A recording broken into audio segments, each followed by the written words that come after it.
Am I the a-hole for cutting off my mom after she forged my signature and sold my apartment to pay for my brother's college? My name's Sarah, and honestly, things between me and my mom, Brenda, 52F, have always been rocky. We never really clicked, but it all started to fall apart after my parents split up when I was around 8. My dad, Bill, would have been 58M, was a good guy, but he couldn't take it anymore. Mom was always on his case about money, how he wasn't doing enough, and she just wore him down. Eventually, he had enough and left. After the divorce, I stayed with Mom, and she wasted no time playing the victim. She'd tell everyone that Dad had abandoned us, but it wasn't like that at all. He still paid child support, visited when he could, and stayed involved.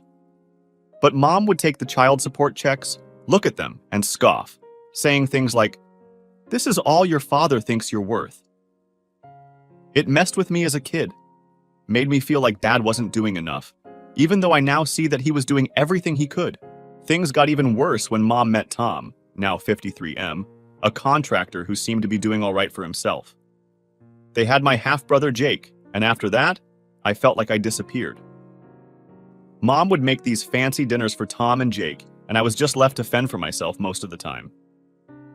Sometimes I'd get home and there wouldn't even be food for me in the fridge. I was like a ghost in my own home. But the real bomb dropped when I found out Mom was cheating on Tom.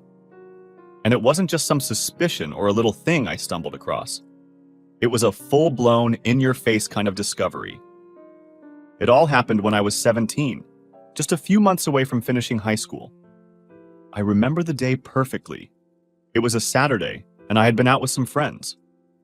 We wrapped things up earlier than I expected, so I came home a little earlier than usual. I wasn't really expecting anything, just a quiet afternoon. But the second I walked through the door, something felt off. You know when the house is too quiet? Like, unnaturally quiet? That's what it was like. I called out, "Mom? Tom?" But got no answer. That's when I heard it. Voices coming from upstairs. At first, I thought maybe Mom was just talking on the phone or something, but then I heard a laugh. Not just any laugh, but the kind of laugh she used to do with Tom when they were being all flirty and gross. Except this time, it didn't sound like Tom was the one making her laugh. My heart was pounding, but I couldn't stop myself. I started creeping up the stairs, trying to make as little noise as possible. The voices were getting clearer as I got closer to her bedroom door, and then I heard it. Another voice. A man's voice. And it wasn't Tom's. I stopped right outside her door. It was cracked open just enough for me to see in without being noticed. I peeked through the gap, and that's when I saw them.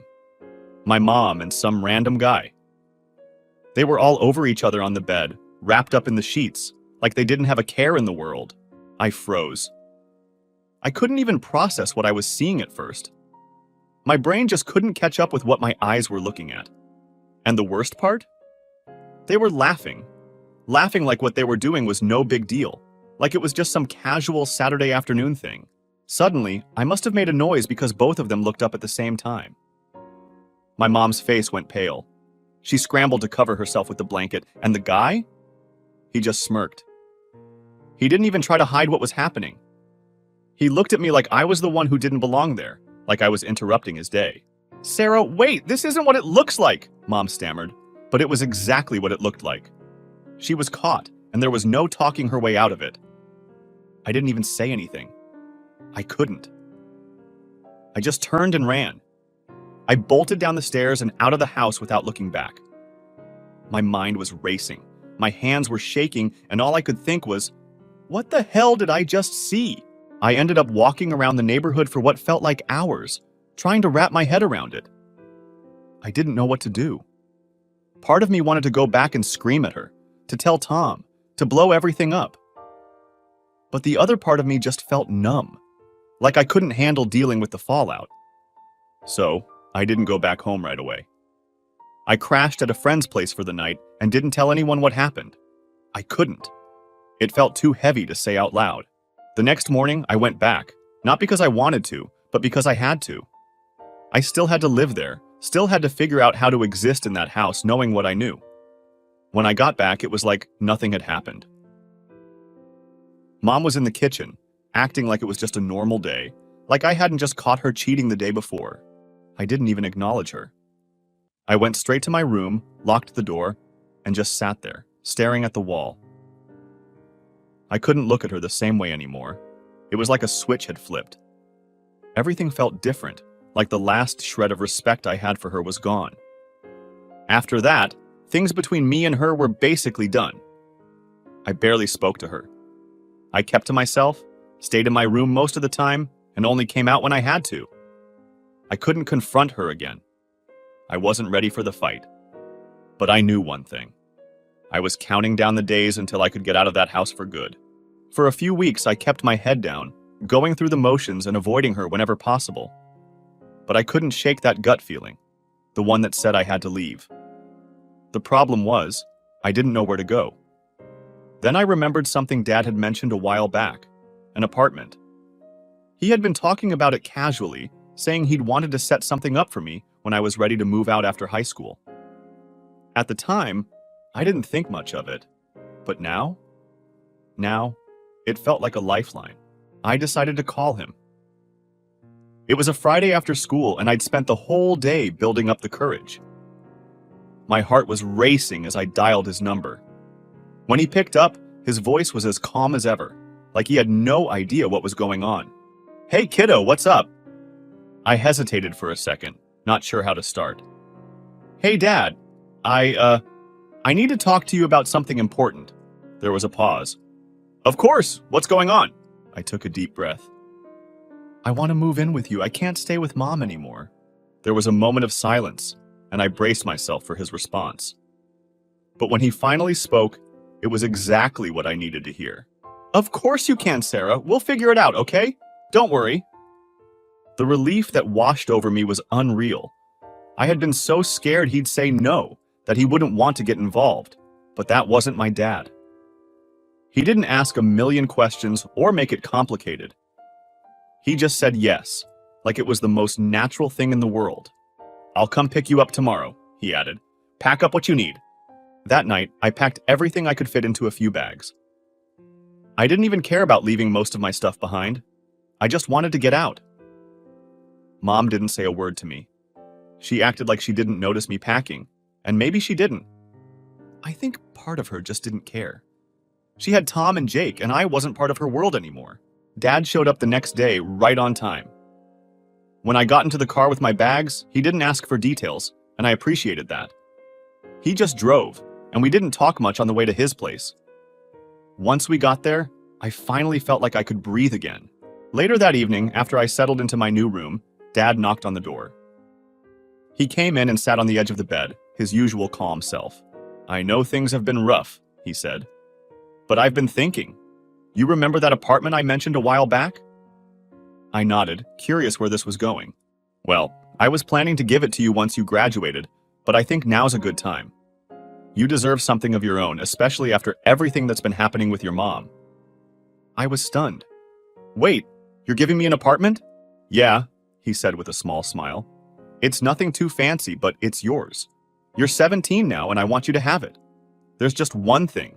You're still technically under your mom's custody, so her name has to be on the paperwork for now. But once you turn 18, we'll get it fully transferred to you." I couldn't believe it. I hadn't even considered that this was an option, but suddenly, it felt like my whole world was changing for the better. The idea of having my own place, away from all the chaos, was like a dream come true. We went to check it out the next weekend. It wasn't huge, but it was perfect for me. Just a small one-bedroom place, close enough to my school so I could still finish out the year, but far enough away from my mom that I could breathe. As we walked through the apartment, I couldn't help but feel like this was the beginning of something new, something better. Of course, there was the whole issue of Mom's name being on the paperwork. Legally, she still had custody, so we didn't have a choice. But Dad reassured me that it was just temporary, that as soon as I turned 18, it would be all mine. I trusted him. He had never let me down before. After we signed the papers, things moved pretty quickly. I split my time between Dad's house and the new apartment, getting everything set up and ready to go. It was like I was finally taking control of my own life, and it felt amazing. Mom didn't really care. I think she was just relieved I wasn't around to remind her of what I'd caught her doing. She never asked me about the apartment, never tried to get involved. It was like I didn't exist to her anymore, which honestly was fine by me. The less I had to deal with her, the better. Living with Dad had been a breath of fresh air. He wasn't overbearing or controlling like Mom. He gave me space, but was always there when I needed him. We'd have dinner together, watch TV, and just talk about life. It felt normal, something I hadn't experienced in a long time. It was during one of those dinners when Dad brought up the apartment again. "You know, Sarah," he said, "you've done a great job balancing everything. If you ever want to rent out the apartment once you go to college, that's a solid option. It's good to have that kind of income on the side." It was like a light bulb went off in my head. The apartment was great, but once I moved to the other side of town for school, it wasn't exactly practical to keep living there. Renting it out could help me cover my expenses, especially since college wasn't cheap. I told Dad I'd think about it, but in the back of my mind, I knew it was a solid plan. I had no idea at the time that the apartment would become the center of a whole new storm later on, but for now, everything seemed like it was finally falling into place. I had Dad's support, my own place, and a future that felt like it was mine to shape. After a couple of years, my dad passed away and everything flipped upside down again. It's hard to explain what it feels like when you lose someone like that. Dad had always been my steady rock, the one person I could count on. So when he got sick, it hit me hard. Cancer is a cruel thing. It took him faster than I ever expected. One day, he was just fine, and the next, I was watching him get weaker by the day. I quit my job to take care of him. It wasn't even a question. I'd do anything for him. By the time he passed, I was completely wrecked. I'd put everything into taking care of him, and suddenly he was gone. The apartment was mine now, fully in my name, and I should have felt some relief knowing I had a place to stay. But instead, I just felt lost. That's when my mom started coming back into the picture. Now keep in mind, we hadn't spoken much after I moved out. She knew I had my own place, but she never showed any interest in my life. She never even asked how I was doing after I left her house. So, when she suddenly reached out after Dad's death, I wasn't sure what to think. Part of me wanted to believe that maybe she had changed. That maybe losing Dad had woken her up to the fact that life was too short for all the crap she'd put me through. I was grieving, so I guess I was vulnerable and wanted to believe she was trying to be there for me. At first, it seemed okay. She called me a few times, checking in, asking how I was doing. I wasn't exactly warm and welcoming, but I also didn't push her away. I was lonely, and it was nice to have someone asking about me for once, even if it was her. The conversations were pretty surface level. She never brought up anything from the past, and I didn't either. I wasn't ready to dive into all of that, and honestly, I didn't think she would ever be ready to take responsibility for her part in everything. But things started to shift not long after. It started small. One day she called and casually mentioned how Jake was getting ready for college and how expensive tuition was. I didn't think much of it at the time. I just nodded along, saying stuff like, "Yeah, college can be expensive," thinking that was the end of it. But then, every conversation after that seemed to revolve around money. She'd drop little hints about how tough things were for her and Tom, about how the economy was making it harder to get by. I wasn't really picking up on it at first because, well, I wasn't looking for it. But then she flat out asked me for help. "I was wondering if you could lend us some money for Jake's college tuition," she said one day over the phone. I sat there, stunned for a second, trying to process what I just heard. My brain was still in the mode of thinking maybe this was her attempt to fix things between us. But now it felt like she was just seeing me as an ATM. "Wait, what?" I said, not sure if I heard her right.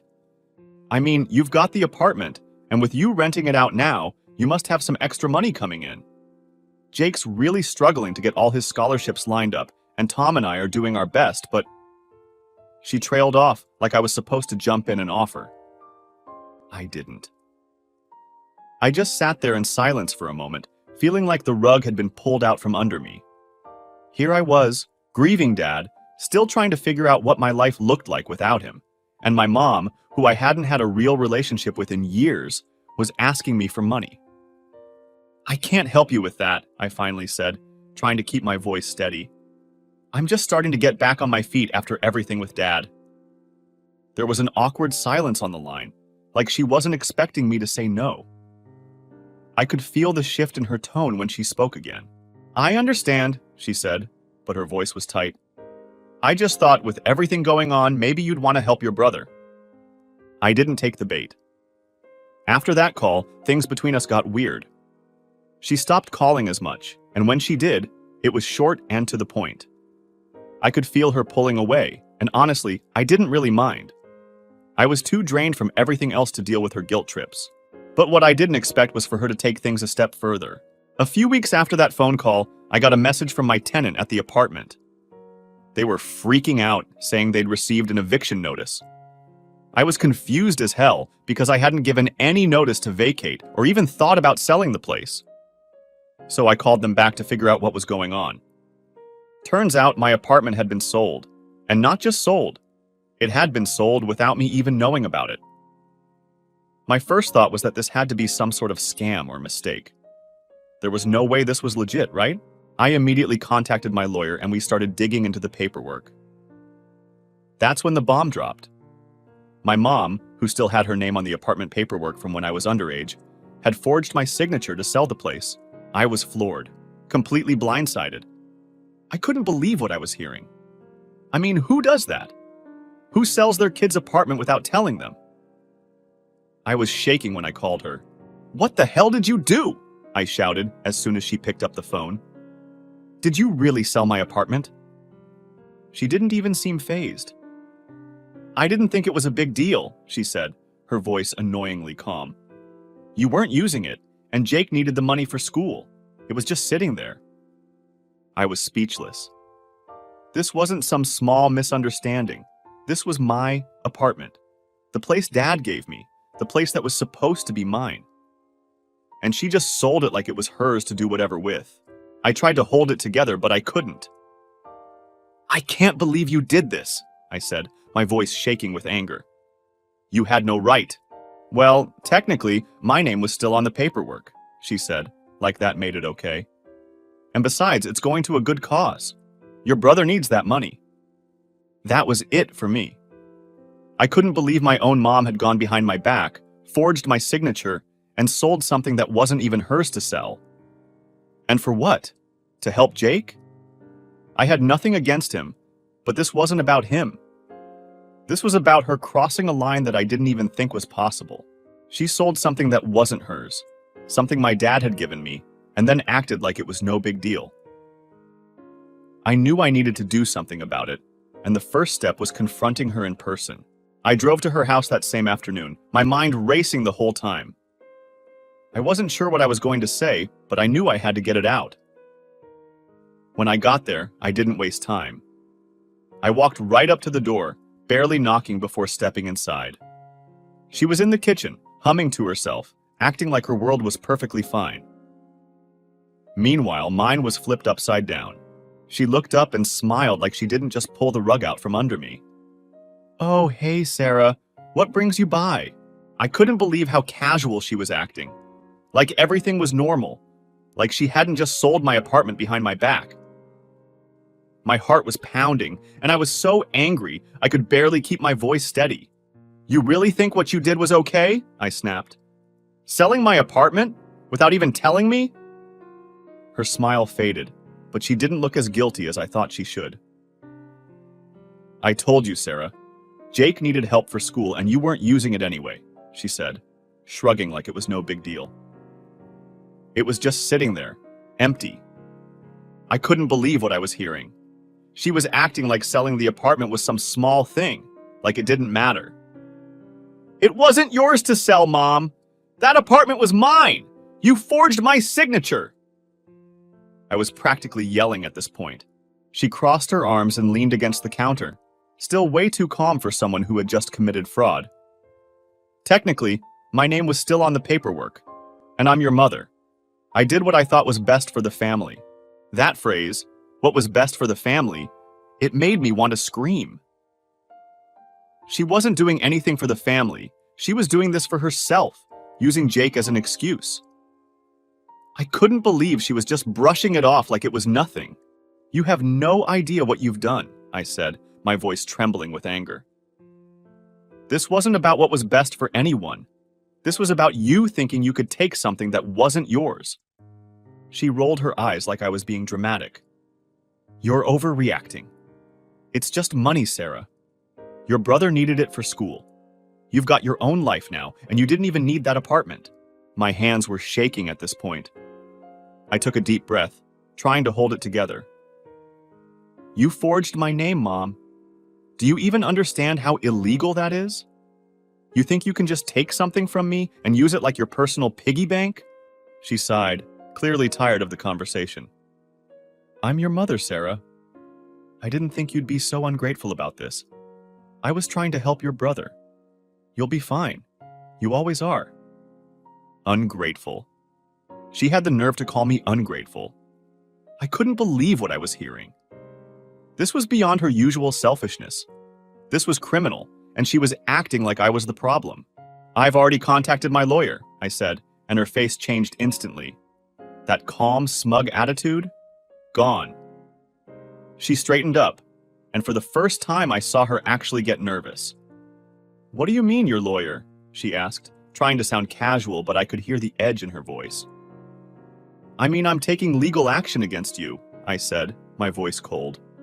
You committed fraud. This isn't just some misunderstanding, Mom. You sold something that wasn't yours to sell, and you're going to pay for that. The color drained from her face, and for a second, she didn't say anything. I think she finally realized just how deep in she was. Sarah, you don't need to do this, she said, her voice a little more desperate now. We're family. We can work this out.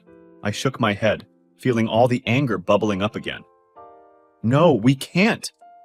You made sure of that the moment you forged my name. You didn't even think twice about it, did you? You didn't care what I wanted or needed. This was all about you. And I'm done letting you walk all over me. She was silent for a moment, like she was trying to figure out how to talk her way out of this.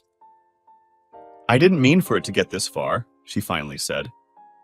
I was just trying to help Jake, and I thought, you thought you could do whatever you wanted, I interrupted. You didn't care about the consequences. You never do. But this time, you're not getting away with it. I turned and started walking out of the kitchen, but she called after me. Sarah, wait! Please don't do this. We're family. You don't want to take this to court. I stopped at the door and turned to face her one last time. I didn't want any of this, but you left me no choice. I walked out and didn't look back. I felt like my whole world was crashing down, but I also felt a strange sense of clarity. I knew what I had to do. I wasn't going to let her get away with this. She had pushed me too far this time, and there was no going back. The next few days were a blur of phone calls with my lawyer, emails, and collecting documents. My lawyer told me I had a solid case. Everything she did, every forged document, every shady detail, was coming to light.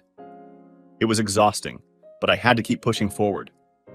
I wasn't just fighting for my apartment. I was fighting for myself, for everything she'd taken from me, emotionally and financially. I wasn't ready for the legal battle ahead, but I didn't have a choice. Final update. It took months of back and forth, legal filings, and endless stress. But in the end, justice came through.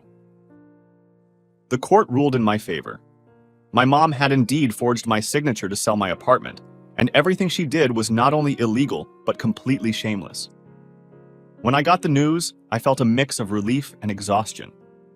After all the chaos, it was finally over. The ruling was clear. Mom was found guilty of forgery and fraud. She had gone behind my back, sold something that wasn't hers to sell, and pretended like it was nothing. It was more than just about money. It was about trust, or whatever was left of it. But now, it didn't matter. She was going to prison, and I wasn't going to lose what my dad had given me. When I heard the judge's decision, it didn't hit me right away. It felt surreal, like this couldn't really be happening. Part of me didn't even want it to come to this.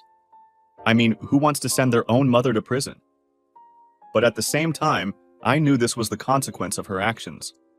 She crossed a line I couldn't ignore, and it wasn't just about me anymore. It was about standing up for what was right. Mom tried to act tough during the trial, like she still had the upper hand, but by the end, You could see the fear in her eyes. She knew she'd lost, and the reality was sinking in. When they handed down her sentence, I didn't feel happy or triumphant. I felt empty. She was going to prison for fraud, and I didn't think there was any way our relationship could recover from this. Not that I wanted it to. She'd made her choice, and now she had to face the consequences. But the apartment wasn't the only thing hanging over her head.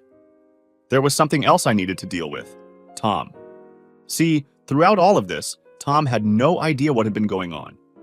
He didn't know about the forged documents, the fraud, or the apartment sale. But more importantly, he didn't know about the affair I caught my mom in all those years ago. I'd been holding on to that secret for way too long, and after everything that had happened, I knew I couldn't keep it in anymore. It was time for Tom to know the truth. I wasn't sure how to approach it. I mean, how do you tell someone that their wife cheated on them? That she'd been lying to them for years?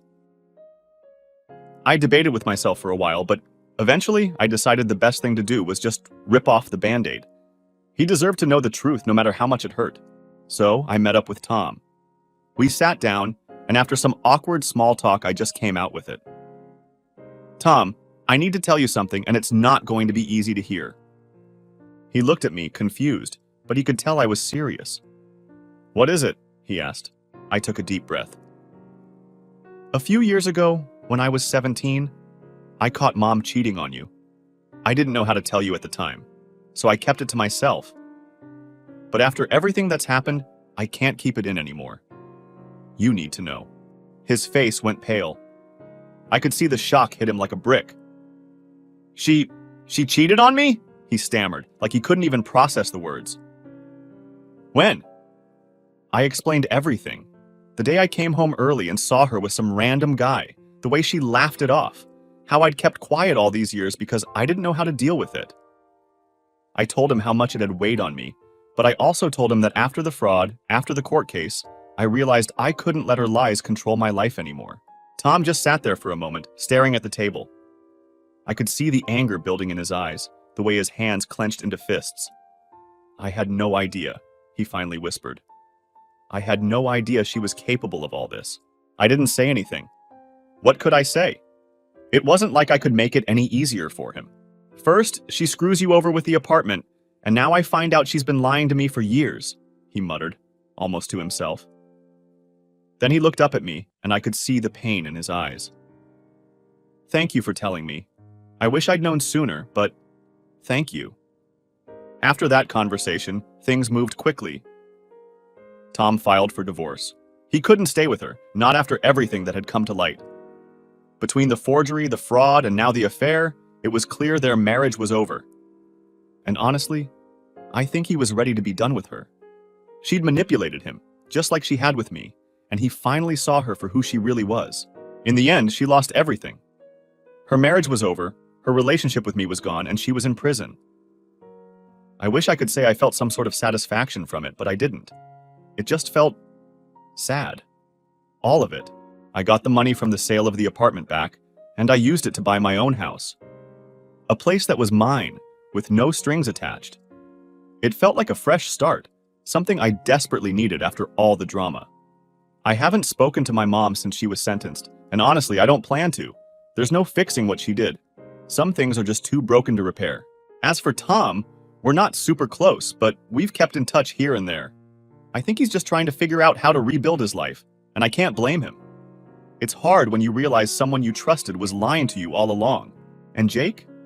He's doing okay. He's in college now, and we talk sometimes. He didn't know anything about what Mom had done, and I don't blame him for any of it. I think he's just as shocked as I am by all of it, and he's trying to figure out how to move forward too. We're working on building a relationship, but it's hard with everything that's happened. So, that's it. That's where things stand now. It's been a long road, but I'm finally at a place where I feel like I can breathe again. Mom's in prison, Tom's free of her, and I'm moving on with my life. It's not the ending I imagined, but it's the one I got.